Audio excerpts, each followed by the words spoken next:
Right. So that's it. I think we've run out of topics now. There's another one on there. There's another. That's not a topic. That's a rude picture. Yeah, there's more writing in there. Poo. There's a topic of poo. Mike, that's disgusting. So apparently, Charlie would like to raise the issue of. No, I just thought everyone's got their own, funny story about poo. Anyone got a funny poo story, please? Because they are funny. They can be. It lowers the tone. I mean, this is an intelligent program. That's hasn't been probably yet, going to has be it? on. I mean, this is going to be shown, listened to, Radio 4, maybe about 9 o'clock. What, with our impressions? With that, particularly with the impressions. No, So I think with that particular topic, it's going to take us into the Radio 1 category, I do want to like go 1 p.m. Is that? Well, are you raised the topic? So do we want to carry on with the poo conversation or not? Right, which animal's poo would you most rather eat? Which animal's poo would you much rather eat? Is the question for this particular part. Because we're not on human poo. It's still Radio 2. Okay, it's not human poo, so it's Radio 2. That's a good jingle. It's not human poo, so it's Radio 2. Right. Okay. So. If it's a number 1, then it's Radio 1. Oh, that's a we, isn't it? Okay. So, what human poo? No, what type of animal poo would you much rather eat? I think for me, hands down, it's sheep poo. Sheep? Yeah. Hands down to sheep poo? Hands down. Oh, right, yeah. Okay. Why? Because it doesn't smell. If I had to, forced to, and they're nice bite-sized chunks. And what? So what would yours be? Yeah, something along Charlie? those lines. Rabbit, sheep. Not a dog. I used to throw cow pats when I was a kid. My dad. Okay. Oh, we need a whole section on my dad. Okay. My dad had a massive influence on me, obviously, growing up, and quite often went for walks in the countryside. And he would do things like getting me to test the electric fence before we jumped over the fence, and various things. But one of the favourite pastimes that used to spend while going for a walk with a dog and the rest of the family would be throwing cow pats. That's brilliant. So, which is good fun, but you need to first test the cow pat has been dried out sufficiently before you lob it as a frisbee. And that's key to it, really. Obviously, summertime is better because then they get baked proper hard. But try it, kids. Try it. It's great. It's good fun. When I worked with children, I hate litter, and I used to pick up all the litter, all the chocolate wrappings. Like a Malteser, I had a Malteser packet, and I'd sneak behind all the children, and I'd pick up all the sheep poo and rabbit poo and put it in the packet of Maltesers, then run up with a gleeful grin on my face and go, "Do you want some Maltesers?" And they'd be like, "Oh, thanks, Charlie." And they'd reach in and pull out rabbit poo. Is this a confession? It's not a confession. Or I think is it's it a brilliant thing boast? to do. It's a boast. It's definitely not a confession. I think it's funny. I never eat it though. They always twigged just in time. But now I'm working with nursery kids, then maybe it'll work. You're going in and out of volume every time you go into the Sorry, kitchen. I'm looking for a spoon. He's looking for a spoon. 1 sugar, please, and milk. That's not my milk. That's Paul, my housemate's milk. The other milk, please. Can we talk about Paul? All right. What else can we talk about? All right. We've now come to the end of our list of things to talk about. So we're going to go freestyle. Any topic you want, just call in. And Whose is that? that fridge is not my fridge. So Ooh la la! so use the other fridge. Oh, there's a fridge. Yeah, the fridge, the white fridge. Sorry, I can only remember one fridge. Talking. All right, I'm going to keep talking. Okay. Okay. What else has my dad taught me over the years? He's taught me all sorts of things. When I was a kid growing up, I used to pull a lot of faces. I had a sister who was 2 years older than me. We used to, as siblings do, take the mickey out of each other constantly and get into fights and stuff like that. And not a day would go past where I wouldn't colour a name of some kind or pull a face at her. So I got quite good at pulling faces and gurning, which is a pastime. We should go. There is a gurning festival up in Cumbria. We should go to that at some point. Anyway, me and you, okay. And the listeners, all naught of the listeners. We should all go. Yeah, we could all fit in a car and drive up to Cumbria and pull faces and try and win a competition. Anyway. Yeah, I think it's fixed because it's normally the old people that get it, who win it because they can pull their teeth out and stuff. It's because their faces are so saggy and malleable. Yeah, they've got more malleable faces. That's true. So anyway, the common expression of the time when I used to pull faces was "Don't do that. If the wind changes, it'll stick." And so what I then started doing, once I'd heard this piece of wisdom, was blinkering my eyes with my hands so that the wind didn't touch my eyes, and pulling faces at my sister. So I could still pull faces at my sister, but I wasn't affected by the wind changing. That was my way around that little bit of advice. I only pulled faces at my sister when we were behind a windbreaker at the beach. Okay. Well, there's more extreme measures. I never had a windbreaker on the beach. No, I'm joking. Me neither. Are you a windbreaker family? I've never had one. Did you come from a windbreaker family? No, we never did. But when I was about 13, so I just sort of hit puberty. Now it was in the most ferocious stages of puberty. I used to walk down the beach, peering over windbreakers, hoping there was ladies naked. Bet you still do. So if you're on a beach in the UK over the summer, do watch out for Charlie, the perv. Next week I'll give you a list of beaches I will be patrolling. You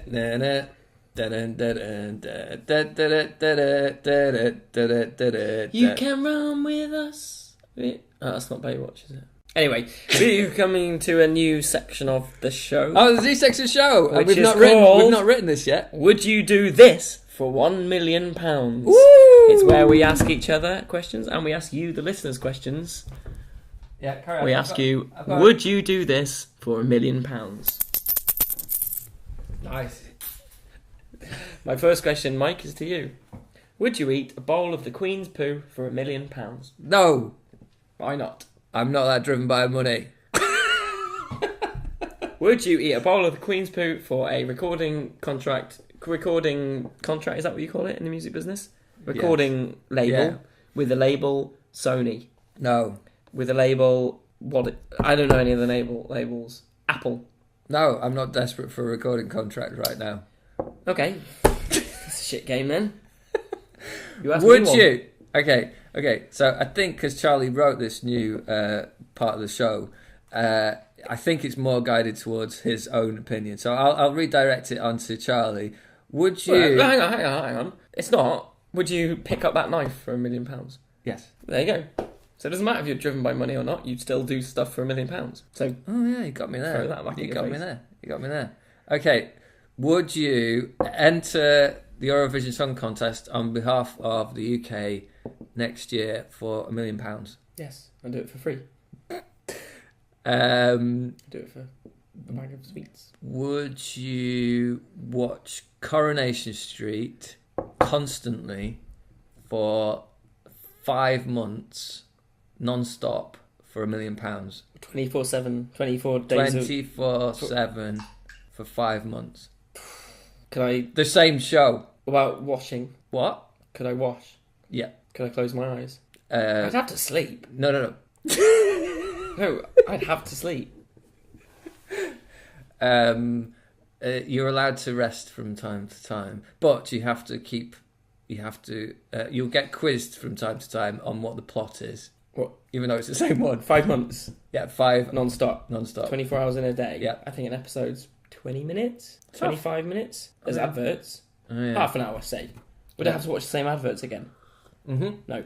Same adverts. The adverts, that's the deal breaker. I hate adverts. Oh, right, okay. I don't think any you... adverts are good. Would you appear in a BP advert for £1 million? Yes. So you don't hate adverts. I'm very easily sold. You are, aren't you? But you wouldn't watch them, okay. Would you paint your testicles red and then paint with them on the sign outside Buckingham Palace? just on the gates outside Buckingham Palace, just like having your scrotum, just like rubbing it up the posts. Paint what? Them in different colour. Or paint my name. What am I painting? Am I redoing?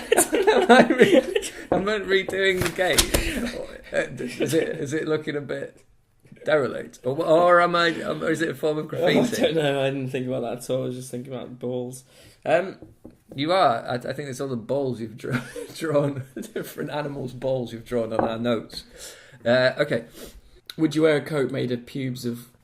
Again, quite testicularly based. Why? Fine. Would you eat a cheeseburger for £1 million? No. Mike's a vegetarian. Really? Think of all the things you could do. You could build a house. You could have your own house with a slide going into your own pool from your attic. And the slide would be amazing. For £1 million, think of the best slide ever and times it by 150. No. For a cheeseburger? Yeah. What's your least favourite food? I was thinking a bit about this on the way over. I thought it was cauliflower, but then I had some cauliflower today and it was quite nice. Cauliflower. I thought it was cauliflower until I had some for lunch today and it's quite nice. Cauliflower is a good quiz name. Cauliflower. How did the white broccoli get into the tournament through the qualifiers? Okay, this is slightly stolen from Adam and Joe's show, but I think we should do a made-up joke. Who's Adam and Joe? Who's Adam and Joe? Who's Adam and Joe? They're friends. The Adam and Joe show. They're friends. 6 Music. I don't have one of those radios. I don't have a fancy bebop radio. You don't have they were an institution in Channel 4 in the 90s. Late night silly TV. But Radio 6 DAB wasn't invented in the 90s. No, on Channel 4 TV. I didn't have Channel 4 in the 90s. Oh, God. You had 1, 2, 3. Oh, all right, different frames of reference. But the fact is that they're very funny and they're definitely your kind of humour, let's say that. And they're very good. Okay, so what are we talking about? But let's steal their show, their section of their show, which is about made up jokes, and people get to phone in their own made up jokes. And my favourite one of all time that someone phoned in is basically really shit jokes where you have to say the answer in a certain way in order to get it to work. That's what most of them end up being. But one of the exceptions to this was, what do you call an island of Scottish comedians? I don't know. No. I love funny men. No. I don't know. Billy Colony. Yay! That's good. Who made that up? You did. Did you just make it up? Peter from Scarborough. Dunstable. I don't know. I know him. Okay, I've got a made up joke. Go. Where do crabs sit in church?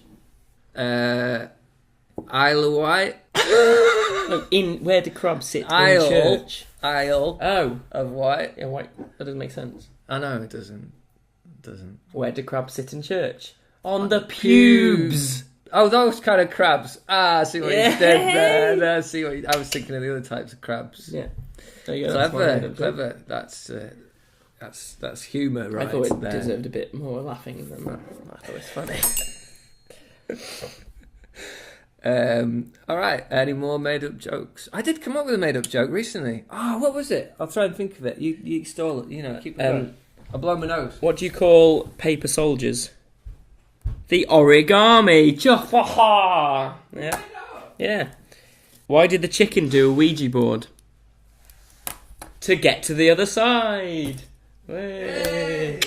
Are you making these up? Not on the spot, but I've made them up in the past. Did you hear about the man No. Did you hear about the man with the invisible sperm? You didn't see that coming. I had no idea. That sounds a good one. I like that one. There was once. This isn't a one-liner though. This is a bit convoluted. Maybe I'll share that later. Go on. There was a man. He was a very prosperous businessman. He had lots of fingers in different puddings, lots of businesses, lots of money. But the recent recession hit him hard. He lost everything. The men came to collect his iPad, his telly, everything he owned, gone. And instead of sitting and moping, he dug his heels in. He was a motivated man, and he wanted to make a difference again. He wanted to earn money.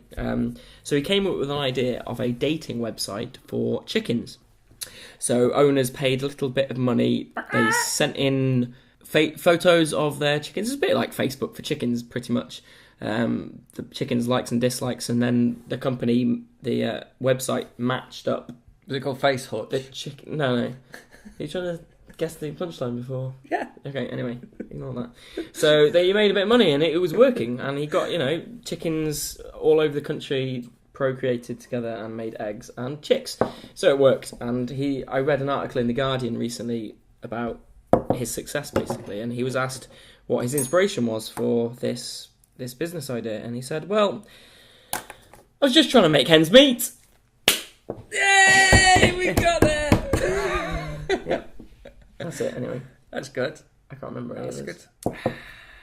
good. I did have a cracking joke. Egg I've forgotten themed. it. I've got another My one. favourite, I quite like surreal jokes that make your head go, my favourite one. Did you make this up? No, this is from a Christmas cracker. It can't take cracker. place on the made. I know, it can't, but it's from a Christmas cracker joke from many years ago, and it stayed with me. It's the only one, when someone says, have you got a joke, which doesn't happen that often, but when they do, this is the only one that ever managed to stay in my head, other than that other one. And the joke is, I can't remember. Hang on. What's red and not there? Don't know. Oh, a newspaper. Oh, no. Skywriting. Writing in the sky with a cloud because it's red, R-E-A-D, and then it disappears. No, but it is there at that point. What's red and not there? What's red and not there? Not where? It's just not there. Here. What? Here. Why is that red? You read the word here, and here isn't there. What's red and not there? The answer to the original joke was what's red and not there? No tomatoes. Which I think is brilliant. It makes your head go, whoa, Yeah. whoa. What's red and sits in a tree? Can't remember. A sanitary owl. Oh, I didn't know that one. No, that's Good good. one. I didn't make that up. No. There's lots of That's too towel good for me. owl jokes, isn't there? Is there? Yeah. Hey, let's stop because Yeah, I'm that's not good. saying makeup. I don't think this. Yeah, I think we need a new topic. I think maybe we should do the music bit, right? Okay. So interspersed very cleverly in this fantastic radio podcast, which has now been going for 1 hour and 5 minutes. We can trim it down. We'll just give you the best bits. So you'll probably only have about 10 minutes worth after this, If that. if that. But we're going to pad it out with a bunch of music. Eurovision music. Well, there was a topic of cowboys. It wasn't relevant or topical. It wasn't relevant. It wasn't topical, but it was the first thing that came to Charlie's head. So that made me think of Midnight Cowboy, which is a great track, and we're going to play it for you now.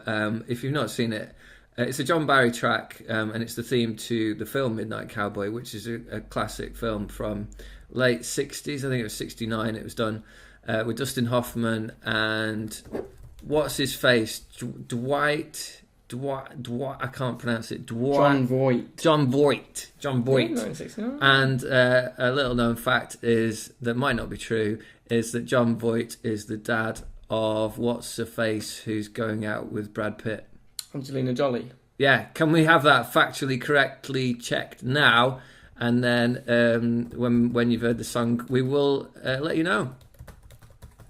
You don't spell jolly like that. Right, bye.